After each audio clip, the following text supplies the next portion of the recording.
आसपुरा विस्तार में रहने वाली धरा शर्मा की अभी नई नई शादी हुई थी। शादी के 2 से 4 दिन बाद ही पति दिलीप को ऑफिस के काम से 1 हफ्ते के लिए दुबई जाना पड़ा। धरा अपने अनुभव के बारे में बताती है कि एक रात जब वो अपने कमरे में अकेली सोई हुई थी, तभी अचानक उनका टीवी चलना शुरू हो गया, जिससे वो चौंक गई। उन्होंने तुरंत उठकर टीवी बंद कर दिया और फिर सोने की कोशिश करने लगी। थोड़ी देर बाद उन्हें महसूस हुआ कि उनके बगल में बिस्तर पर कोई लेटा हुआ है। टीवी का अपने आप चलना और फिर किसी की मौजूदगी का एहसास होना घर में अकेली लेटी महिला को डरा देने के लिए काफ़ी था।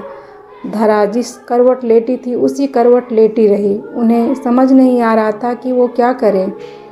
खुद को समझाने के लिए उन्होंने सोचा कि शायद ये उनका वहम होगा, लेकिन थोड़ी देर बाद उन्हें फिर से वही अनुभव हुआ कि जैसे बिस्तर का गद्दा दब रहा हो और बगल में लेटकर कोई करवट बदल रहा हो। इस एहसास से धरा के तो रोंगटे खड़े हो गए।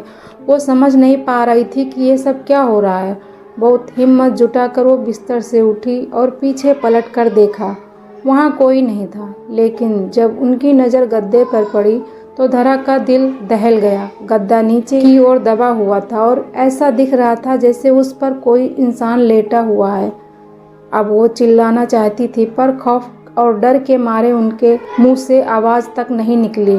दिल की धड़कन बहुत तेज हो रही थी। घबराहट में धरा ने तकिया उठाकर उस जगह फेंका जहाँ गद्दा दबा हुआ था। ऐसा करते ही बिजली की तेज़ी से गद्दा ऊपर आकर ठीक हो गया और धरा को ऐसा आभास हुआ कि वहाँ से कोई परछाई तेज़ी से उठ खड़ी हुई हो। उसके बाद करीब 30 मिनट तक कोई हलचल नहीं हुई। तब धरा में थोड़ी बहुत हिम्मत बंधी और उसने पास पड़े मोबाइल से बगल के कमरे में सो रही अपनी सासू माँ को फ़ोन किया। उनकी सास तुरंत दौड़कर धरा के कमरे में आ गई और पूछने लगी, क्या हुआ? अभी धरा कुछ बोले उसके पहले उसे फिर से ऐसा कुछ दिखा जिसे देखकर उसके होश उड़ गए।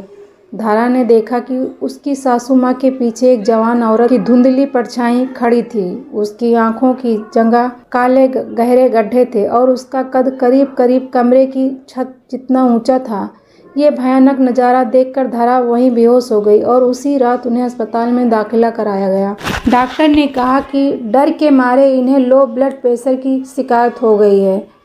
धरा के ससुराल वाले वो मकान छोड़ने को राजी नहीं है, इसलिए धरा आज भी अपने मायके में रहती है।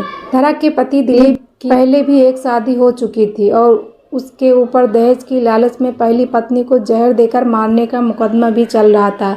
बदनामी के कारण दिलीप अपनी मां के साथ एक नए घर में जाकर रहने लगा था, जबकि उसके पिता अभी भी पुराने घर की देखरेख कर रहे थे। धरा के परिवार वालों को शादी से पहले ये बात पता नहीं चल पाई, लेकिन इस भुतहा घटना के बाद जब धरा ने दिलीप को आप बीती सुनाई तो उसने अपनी पहली पत्नी का राज खोला। हालांकि उसका कहना था कि पत्नी को उसने जहर नहीं दिया था, बल्कि उसने खुद ही जहर खाकर जान दी थी।